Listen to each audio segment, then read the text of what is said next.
I never thought I'd be making this video, partially because I figured that if it ever happened, I wouldn't really care anymore, and also partially because realistically, I don't think I ever actually thought that this day was coming. If you don't know what I'm talking about, as of today, January 19th, 2023, Hearthstone esports is basically dead. Hearthstone esports released an announcement detailing their plans for 2023. There's nothing there. It's bare bones, it's skeleton. Most events have been cancelled. Prize pool has been reduced.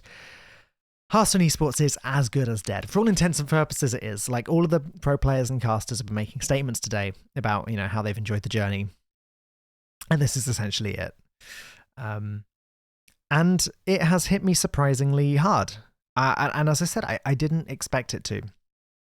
Now, my relationship with Hearthstone esports ended a few years ago. I think end of 2019 was the last time that I did any Hearthstone related work. But I used to be a full-time Hearthstone caster, and I used to work for Blizzard. And I worked hard. I was passionate. I don't think I've ever can love a game as much as I loved Hearthstone when I first started streaming it and then eventually casting it. I loved the game. I would cast it all day, and then I would go back to my hotel room, and all I'd want to do is play some more and play the cool decks that I've just been commentating the players playing. I had a passion and enthusiasm for Hearthstone esports like I've never had for anything. But I wasn't good enough. This video is going to get quite personal, by the way. So if you're just here for pretty Marvel variants and colors, then you should probably click off, because this is going to get kind of deep. I got to a place in Hearthstone with my career, where I was sort of 7th, 8th, 9th pick in a world where for the really big stuff, Blizzard only want to hire 6. And it became increasingly obvious, the more I tried, that I was just not good enough to ever get there. So I tried to do the sensible thing, and I sort of segued out of Hearthstone casting and more into general hosting. And, up until the pandemic, that worked great. And I think it was the right decision for me. My last sort of official communication with Blizzard via Hearthstone was I had been booked for a bunch of events in 2020, and I got, shortly after it was announced that Hearthstone was moving to YouTube, I basically got a message informing me I was no longer required for those events, because I was meant to be like one of the hosts, and they had decided that they were just going to go with, I think I was being replaced by someone from outside of the Hearthstone scene who had a bigger following, which, that's business, but being hired and then essentially unhired for the events affected me mentally. And I'm going to be honest with you, I've had a considerable amount of therapy regarding my sort of journey through Hearthstone and that sort of feeling of just not being good enough as a result of what's come from that. It's been a surprising shadow looming over me for years, and still does, my sort of negative feelings that came from how my journey in Hearthstone ended, because it was a major part of my life, it was a big part. It was what started my career and journey into working in video games or as a content creator in any capacity. Anyway, all of that is to say that my heart genuinely breaks for the players, for the casters, my friends who, I have close friends who, I used to be part of the Hearthstone caster journey with them, and I dropped out, but I stayed in touch. I talk to them most days still. Raven, Sottle, Derek, Lorinda. I really feel for them. And I hope that, they're all talented. They're all going to land on their feet. I know they are, but it sucks to see people that have been working so hard being punished for sort of no fault of their own. For the players, it's the same. I know there are so many Hearthstone players that have put their 110% into improving and being the best that they can be, so that they can truly compete. And that's just sort of all been, realistically, slowly over the last couple of years, there've been signs that it's sort of ending, but the rug has been pulled out from under them now, and I feel for them.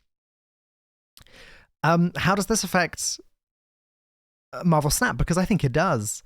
I think that, Second Dinner are going to be paying attention to this. They may well decide, yeah, esports didn't really work out for Hearthstone. They put a lot of money into it. They didn't get much out. Marvel Snap's doing fine without. We won't bother. And I made a whole video about, can Marvel Snap be competitive, and the whole esports side of things there. And I don't think it ever will be. I don't think they're going to bother with esports. And I think, if anything, this decision from Blizzard today will cause them to want to double down. I could be wrong. They could instead do the opposite and fill the sort of void left by Hearthstone, but I just don't see it. I think the reality is that esports isn't profitable for these companies, and they have the evidence that even without players dreaming to be the very best player that they can, they're going to make money. There's enough casuals. If they can just milk casuals by selling pretty colors and variants, then that's all they need to do.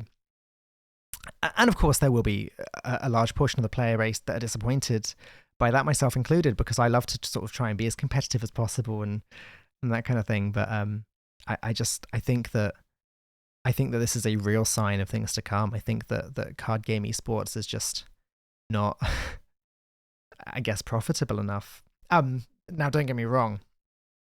My understanding is that esports is a loss leader anyway. Like, the point of esports is it is marketing for the game, right? Like, people don't expect to make money thanks to sponsors and viewership from esports tournaments. At least the developers don't. What they expect to do is get a big audience watching who then want to buy the cards to be competitive at the game themselves.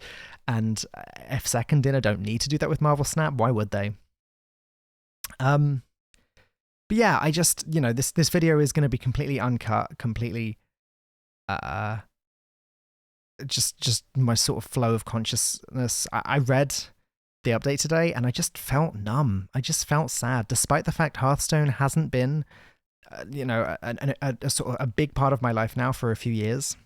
There are so many residual feelings there. It was such a big part of my life for so long, and I know so many of the people that are going to be affected by this. I just feel so sad.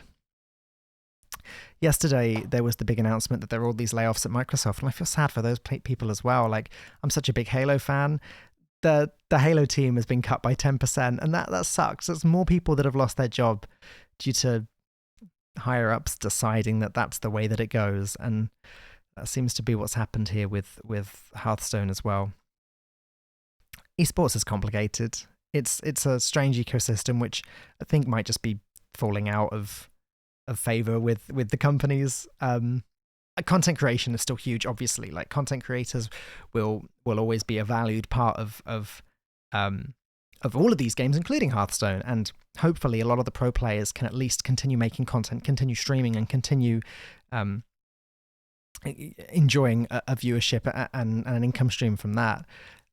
Content creation, I think, over the years has proven to be more important than esports and competing more and more over time. I don't think that's just for card games either. I think that's proving to be the case across the board. And I think that this is a very sobering time for a lot of us. I don't know if you're going to take anything away from this. I guess I just needed to get something off my chest. I just wanted to talk about this. Just do me a favor. If you watched this far, put a comment in the chat below about just lending your support to those that were affected by the sort of end of Hearthstone esports. Just any comment, just say something nice. And yeah, thanks for watching. I'll see you in the next one.